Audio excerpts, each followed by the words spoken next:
paling gampang ya Pak, untuk berkah baik dalam keluarga kita, diri kita, anak-anak kita, istri kita, semuanya ini, maka tidak ada jalan yang paling mudah untuk diberkahi dalam keluarga kita ini kecuali menjadikan kita, istri kita, anak kita ini adalah orang ahli sholawatan.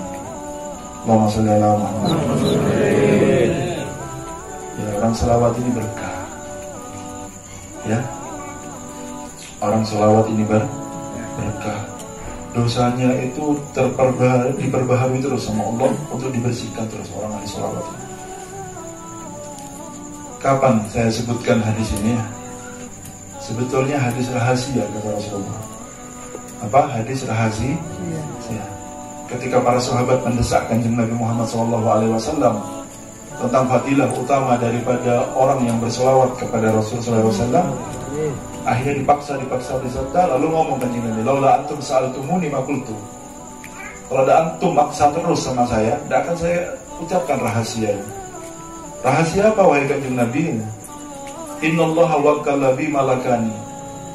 Sungguhnya Allah itu telah mewakilkan untukku 2 malaikat. 2 malaikat ini tugasnya apa? Tugasnya adalah idza shalla ahadun min ummati sholatan, apabila bersolawat salah seorang dari umatku dengan satu solawat kepadaku, ya, maka berkata 2 malaikat ini yang diwakilkan ini khusus untuk Rasulullah SAW, mendoakan ghafarallahu lak, semoga Allah mengampunimu. Siapa? Orang yang mengucapkan sholat. Ini biasa Pak. Yang luar biasa ini setelahnya, wa yaqulullah wa taqulul malaikah amin. Lalu Allah berfirman dan malaikat semuanya berkata amin. Yang mengamini siapa? Gusti Allah. Siapa yang mengamini? Gusti Allah. Semua ibadah kita itu mengikuti Gusti Kanjeng Nabi Muhammad, kecuali salawat kita mengikuti Allah. Mengikuti siapa salawat? Mengikuti Allah. Karena Allah tidak ada ibadahnya. Ibadahnya Allah ini cuma satu disebutkan dalam apapun, hanya salawat kepada Nabi Muhammad. Innallaha wa malaikatahu yusholluna 'alan nabi. Dan dengan fi'il mudhari' berarti tidak ada henti dan terus menerus Allah dalam bersolawat kepada Nabi Muhammad sallallahu alaihi wasallam. Dan ini jauh lebih luar biasa daripada sujudnya malaikat kepada Nabi Adam alaihissalam. Karena tidak mungkin Allah ikut sujud juga di sana. Tetapi ketika sholawat, Allah mengumumkan bahwa beliau, Allah sendiri yang bersolawat dan diikuti malaikatnya. Dan kejadian Nabi Adam itu hanya 1 kali, dan ini sholawat untuk selama-lamanya. Biar tahu bahwa ibadah yang paling bisa membersihkan dosa-dosa kita itu adalah sholawat kepada Nabi Muhammad SAW. Makanya bahasanya kita ini ya, kalau kita ini menggibai orang, maka keluar daripada mulut kita ini bau busuk seperti bangkai, sehingga tanah hamalakani anhu. 2 malaikat kita ini yang nulis kebaikan dan keburukan menjauh karena tidak kuat baunya. Mulut yang seperti ini tidak layak untuk berzikir kepada Allah, tidak layak untuk membaca Al-Qur'annya Allah, karena dia itu berhayal untuk beribadah dengan Al-Qur'annya, dengan zikirnya, tetapi justru dia itu su'ul adab karena mengeluarkan bau busuk dari mulutnya. Sama kayak kita kepengen ngomong dengan guru kita, dengan ustadz kita, ternyata bau mulut kita ini sedap luar biasa, wasin luar biasa.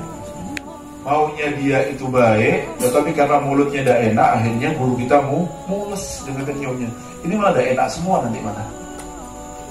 Makanya apa yang harus dilakukan dan tidak sulit ada dalam ibadah orang yang seperti ini, itu tulisan ditaring semuanya kalau antum lihat itu di rumah-rumahnya, atir fammaka bisolati ala Muhammad sallallahu alaihi wasallam.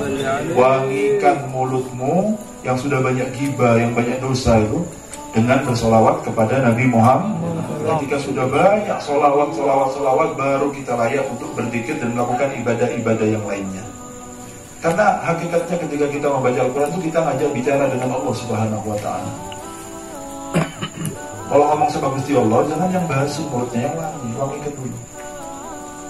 Kalau mau wiridan sama Allah, karena orang yang zakir itu jalis Rahman, orang yang duduk dengan Gusti Allah. Ya, maka harus diwangikan dulu mulutnya, baru dia layak untuk berzikir kepada Gusti Allah. Makanya itu ibadah yang terus tidak berhenti itu seharusnya yang kita lakukan adalah sholawat kepada Nabi Muhammad. Tuh saya ngomong ya, saya ngomong di majlis-majlis di Barakatul Ijabah di mana. Cukup yang membuat kita semangat ini untuk membaca sholawat minimal 1000 satu hari. Apa? Siapa orang yang membaca 1000 sholawat dalam satu harinya dan dilakukan setiap hari, maka pundaknya akan menempel dengan pundak Rasulullah Sallallahu Alaihi Wasallam pada hari kiamat. Yang tidak kepingin ya coba. Kalau pundaknya tidak kepingin nempel dengan pundaknya Kanjeng Nabi itu kepingin apa sampai guys? Orang sampean gratis kok sholawat itu, apa bayar sampai baca sholawat? Gratis. Tinggal nyempatkan waktu, sampai dikasih waktu 24 jam, sisakan 1,5 jam untuk apa? Supaya pundak saya nempel dengan pundaknya Rasulullah. Allahumma sholli ala Muhammad. Sampai katanya Rasulullah ketika sahabat yang minta sholawat idan yughfar dhanbuk wa yughfar laka hambuk, kata Rasulullah SAW. Nek sampean duwe dosa ini disepuro kabeh. Tidak ada yang tersisa dosanya. Kalau sampean adalah orang ahli sholawat, kata Rasulullah, dosanya sampean akan diampuni semuanya. Kesumpekan sampean akan diberikan jalan keluar, hilang dari masalahnya semuanya. Bukan karena apa-apa, tapi karena banyaknya sampean sholawat kepada Rasulullah SAW. Karena yang perhatian dengan Kanjeng Nabi, maka mereka akan diperhatikan oleh Nabi Muhammad SAW. Yang perhatian dengan Kanjeng Nabi akan diperhatikan oleh Nabi Muhammad SAW. Sakiyun au sa'idun, beruntung apa merugi. Lalu Rasul, wallahi fawalladzi la ilaha illahu, inna ahadakum la ya'malu bi amali ahli jannah hatta ma yakunu bainahu wa bainaha illa dhira' fayasbiqu alaihi alkitab fayamalu bi amali ahli nar fayadkhuluha. Ya, bersumpah demi Allah, kata Rasul, sesungguhnya kalian benar-benar beramal dengan amalan orang-orang ahli surga, sampai jarak sampean dengan surga itu tinggal 1 langkah, bahasanya 1 dhira', satu lengan, 1 hasta. Ya. Tetapi ternyata tulisannya lain. Lalu di akhir hayatnya dituliskan sama Allah dia itu bermaksiat kepada Allah dan senang kepada maksiat, sehingga meninggal dalam keadaan cinta kepada maksiat tersebut, sehingga dengan amalan yang dilakukan pada akhir hayatnya itu dia menjadi golongan orang-orang yang berhak untuk masuk ke dalam nerakanya Allah Subhanahu wa taala. Walaupun mudahnya semangat dalam ketaatan. Namun sebaliknya, wa inna ahadakum la ya'malu bi amali ahli nar, kata Rasulullah, beramal dengan amalan orang-orang ahli neraka, sampai jarak di antara kalian dan neraka cuma 1 langkah, wis mlebu neraka sudah. Ternyata ketika akhir hayatnya dicintakan oleh Allah dalam hatinya untuk beramal soleh dan kumpul dengan orang-orang yang soleh. Beramal soleh dan kumpul dengan orang-orang yang soleh. Fayasbiqu alal kitab fayamalu bi amali ahli jannah. Ternyata tulisannya lain. Walaupun dia itu maksiat sepanjang umurnya, akhir hayatnya berubah dia.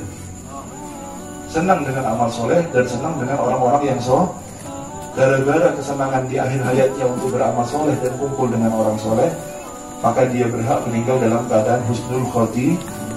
Amin Allahumma amin. Semoga kita husnul khotimah. Amin.